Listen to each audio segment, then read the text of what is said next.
You want to live a life on fire and on mission. You want to be filled with such conviction and drive that you stop caring about what anyone thinks. You want to face each day alive, authentic, and fully present in every moment. With your wife, with your kids, on the street, at work. You want to bring yourself to the table and to stop bringing the watered-down, nice, what everyone wants version of you. You want that self to be a man who is burning in passion for Jesus, unafraid to bring his kingdom to anyone in your path, no matter what it costs you. You want to love the one in front of you without fear, without needing love back, and without reserve. You want to husband well. You want to father well. You want to shepherd your life well. You want to be a safe pillar for anybody around you. You want to experience God for real, to not just believe, but to know that he's got you and that he'll show up on your behalf, that he'll show up through you. You want to get to the end of your race and say, yep, I gave it everything. Jesus, you know I'm all in. And you want to know just how to get there. Welcome to Man Warrior King. I'm your host, Matt Halleck. Congratulations. You're among the violent taking the kingdom by force. You're among the chosen answering the call to rise above yourself. You're in the forge being stripped down and strengthened, and you will rise stronger, solid, unshakable. You are a man. You're a warrior. You are a king. Good morning, gentlemen. This is Matt Halleck with another episode of the Man Warrior King podcast. I just want to take a moment to reiterate really quickly this morning. If you've been listening for a while now, I would super appreciate you heading on over to iTunes and just dropping a quick review and rating. I think the podcast is kind of gaining some momentum here, but that would just help it even more so. So that's just a personal favor. If you have the capacity, if you feel like it's been a blessing to you, that would be a blessing to me. Thank you. But that's enough of that. This morning, I wanted to cover part 2 of living fully integrated. In part 1, check out the episode if you didn't hear it yet. In part 1, we talked about the difference in a man's life between trusting the Lord or trusting in men, or man, trusting in our own thinking, our own ways. We talked about how Jesus told us if we hear his words but don't actually put them into action and don't live like we believe them, even though we say we believe them, we're setting ourselves up for a major crash, a crumble. It's building our house on sand. He said a house divided can't stand. And I think we have a bit of an epidemic right now that I am undoing in my own life. And thankfully, Jesus is asking me to help undo it in your life, in the life of men in our church culture. And that epidemic is that we are living disintegrated. We are not fully aligned with what we say we believe when we are Christians. When we say we follow Jesus, when we say we believe in him and we love him, our lives don't always match up. And I'm not talking about the big, obvious ways because, we say we love Jesus and yet we're out doing all kinds of sinful stuff. Maybe some of us, that is true. And that needs to change. But this living disintegrated can be a lot sneakier than that. It can be a lot more subtle, and in my opinion, then a lot more dangerous than that, because then we get a bunch of not cold and not hot, but a bunch of lukewarm men in the kingdom. And Jesus said that he would spit us out if we're lukewarm, and we don't want that. We don't want lukewarmness, where we say we believe something, but we live in these subtle ways differently. And so we've got to fully trust. We have to fully trust, and what that looks like is actually acting on what Jesus says. It's not just giving lip service to his doctrine, not just giving lip service to what we believe he did or has done for us. It is actually putting actions behind our faith and walking this thing out. It's seeing when he says, hey, if somebody asks you to give them your cloak, go ahead and give them your tunic. And so we say, oh, I will do that. The guy on the street is asking for some change. You know what? I'm going to give him $20 and I'm going to take him to get him some lunch. I'm going to sit down and talk with him. My neighbor's lawn is long, and I know they have a hard time getting around and mowing it, so I'm going to go mow it and make them lunch too. I'm going to bring them a barbecued hamburger. These are just kind of silly examples, but you know what I mean? We live according to the principle that Jesus laid out. We don't live according to what seems wise in the world's eyes. So in business, we refund people well beyond when they should be qualified for a refund. Maybe, I don't know. You know the situation, but that could be. Because we live according to God's providing for us, not according to the payments that we've gotten and holding on tightly to them.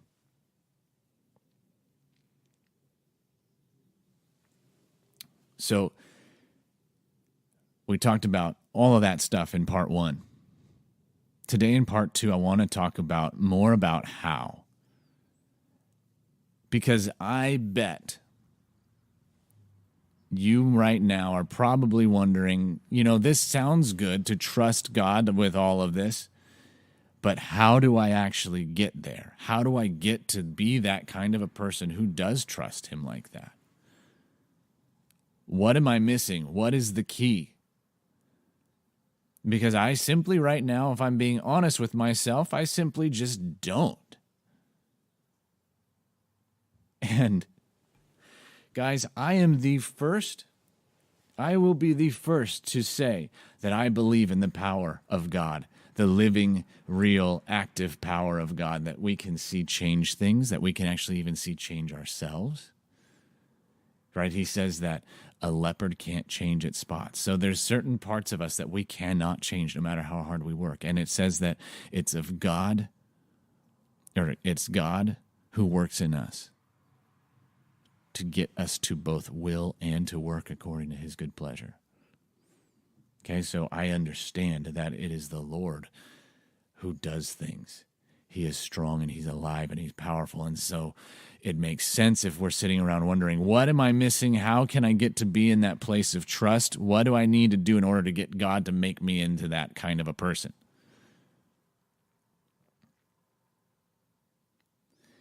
But, gentlemen, God partners with us too. And there are times when he rushes in like a flood and he smacks us upside the head even when we weren't looking for it. We didn't deserve it, and he does change us. There are those times. But you are not called to play a victim to those times, meaning your life, your growth, your advancement in the kingdom does not depend on a moment in time happening to you. You happen to your life. You happen. You bring change. So, how do you get to be this man who trusts in the Lord radically, recklessly, extravagantly, beyond what wisdom should say that you should do? The answer is not glorious, but it's real. You get to be this kind of a man by choosing it. There you go. By choosing it. And I can sense in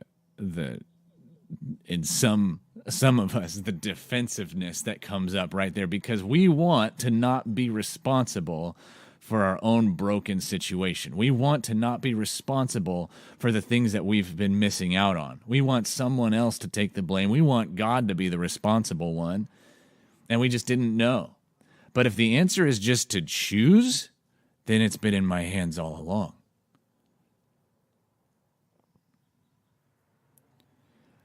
In Deuteronomy chapter 30, there is a very powerful passage. And it starts in verse 11. It says, "For this commandment that I command you today is not too hard for you, neither is it far off." It's not up in heaven that you should say, "Who will ascend to heaven for us and bring it to us that we may hear it and do it?" Neither is it beyond the sea that you should say, "Who will go over the sea for us and bring it to us that we may hear it and do it?" But the word is very near you. It's in your mouth and in your heart so that you can do it. Listen, it does not depend on somebody going and getting this thing for you. It does not depend on the right preacher, the right prophet, the right whoever coming and laying hands on you. It does not depend on how you were raised. It does not depend on your kids changing. It does not depend on your wife changing. It does not depend on your boss changing. It does not depend on your body, your health changing. It does not depend on your circumstances changing. It is not far off, nor is it too hard for you. Gosh, this is convicting, isn't it? Because we want to say it's all too hard. If only this were different, but it's not my fault. Have you seen what I've been through? Yeah. But God says it's not too hard for you. It's not about anybody else going and getting it. And while this might be convicting and make us want to put up our defenses, it should also be freeing. If you can hear this, it's freeing and it's liberating and it's empowering because the word is very near you. It's in your heart and in your mouth so that you can do it. Now watch this. Verse 15 says, "See?" It's like God saying, check it out. "I have set before you today life and good, death and evil. If you obey the commandments of the Lord your God that I command you today by loving the Lord your God, by walking in his ways, and by keeping his commandments and his statutes and his rules, then you shall live and multiply. And the Lord your God will bless you in the land that you are entering to take possession of it. But if your heart turns away and you will not hear, but are drawn away to worship other gods and serve them, I declare to you today that you shall surely perish. You shall not live long in the land that you are going over the Jordan to enter and possess. So I call heaven and earth to witness against you today that I've set before you life and death, blessing and curse. Therefore, here it is. Choose life. Choose life. I have given you options. I have set them before you. Now it's up to you. The ball is in your court. What will you choose? And listen, I'm not saying that it's all about you following all the right rules and being the good Christian guy you're supposed to be and dotting all your I's and crossing all your T's. But I am saying it's all about obeying, and it's all about following what God says. It's all about saying yes to what he says.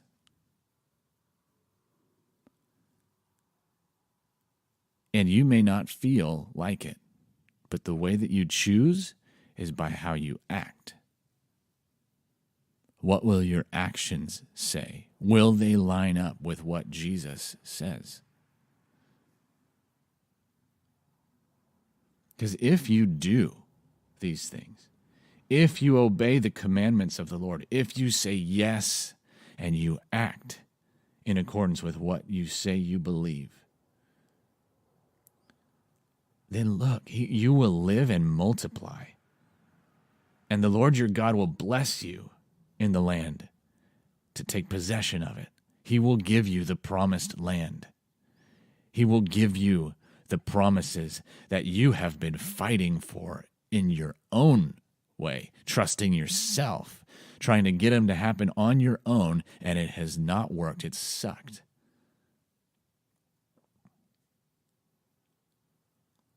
But he says, if your heart turns away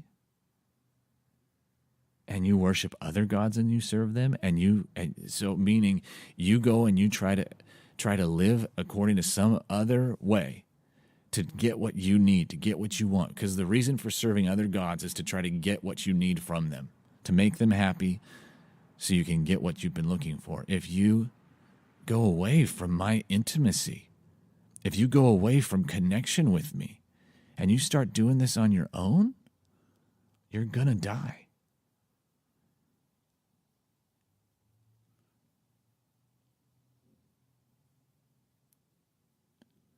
So he says, therefore, choose life. He's begging you, choose life.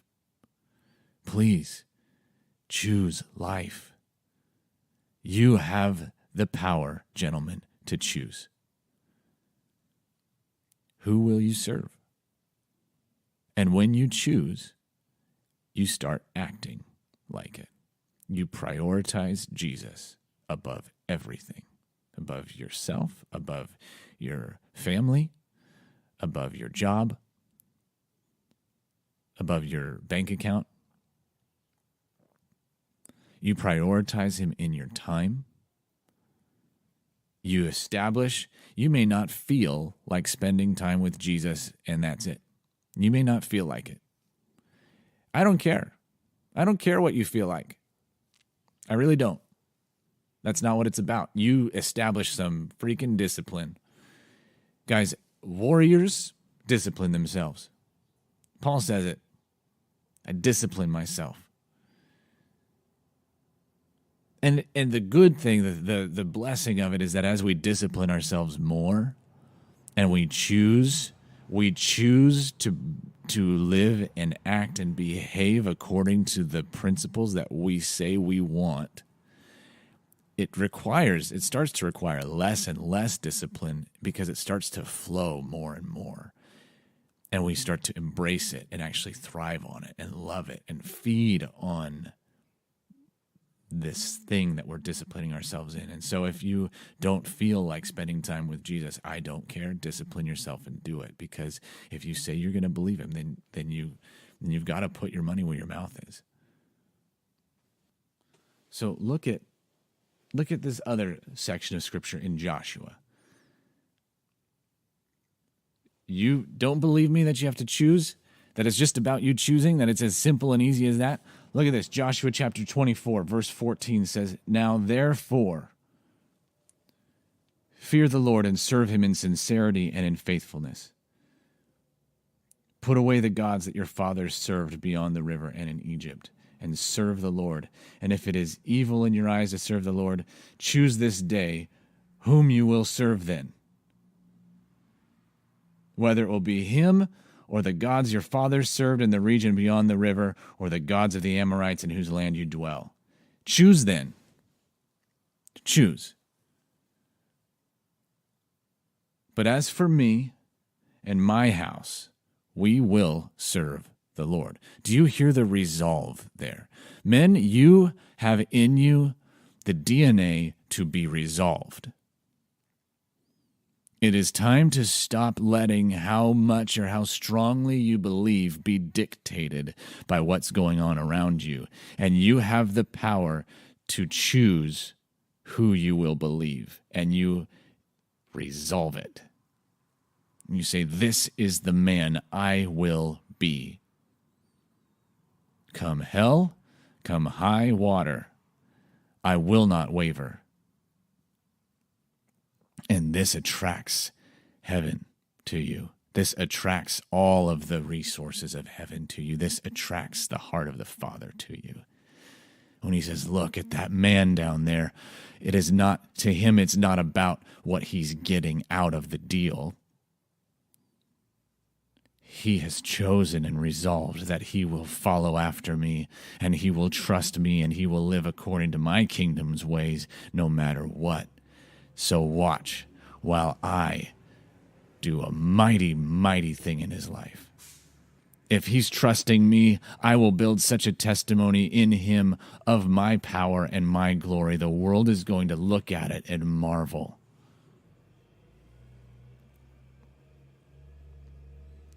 But as for me and my house, we will serve the Lord.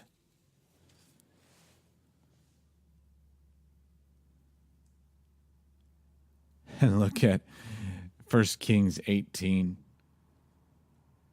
Verse 21 is when Elijah is having a showdown with the prophets of Baal. And he speaks to the people of Israel who are gathered around to the showdown. And he says, "How long will you people go limping between two different opinions? If the Lord is God, follow him. But if Baal, then follow him." Listen, if you are divided, you are limping. So you want to know how to become the man who is unshakable?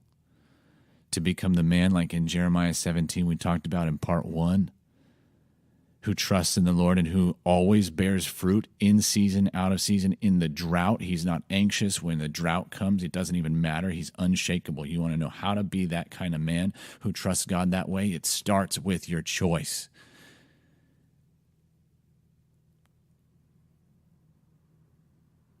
And you might have to choose 1,000 times in one single day.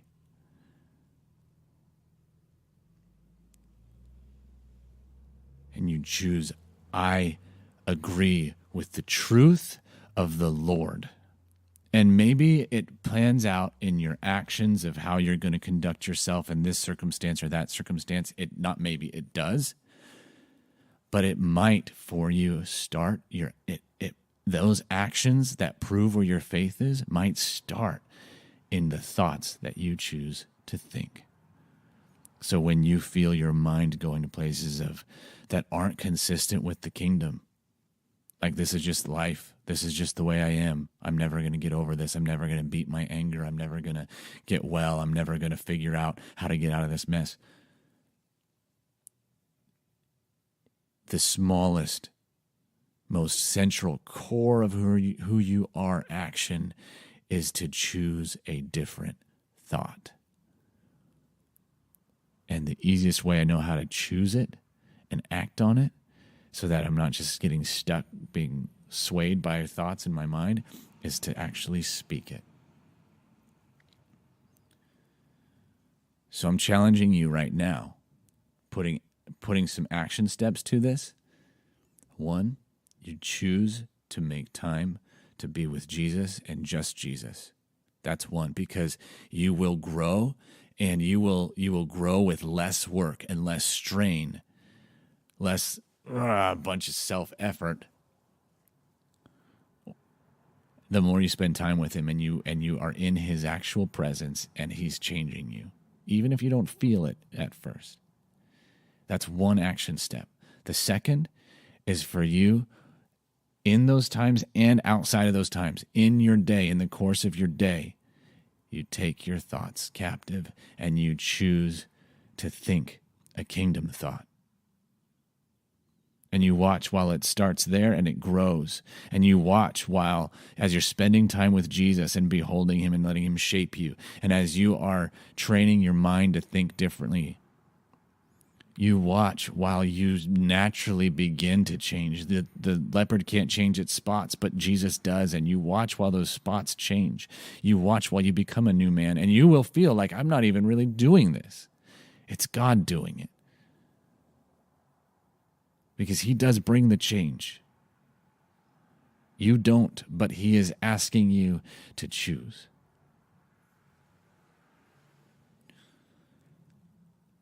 You can do this, gentlemen. This is Matt Halleck signing off and thanking you again for being a part of the Man Warrior King community. If you want more, head over to manwarriorking.com. And please remember to take just a couple seconds to subscribe on iTunes and to leave a 5-star rating and a review so that more and more men can join us as we become awesome. You are a kingdom man. Go out, take more ground, push back darkness. Remember, you bring value into your home, your work, and your circle. You are not a taker, you are a giver. Abundance is your atmosphere.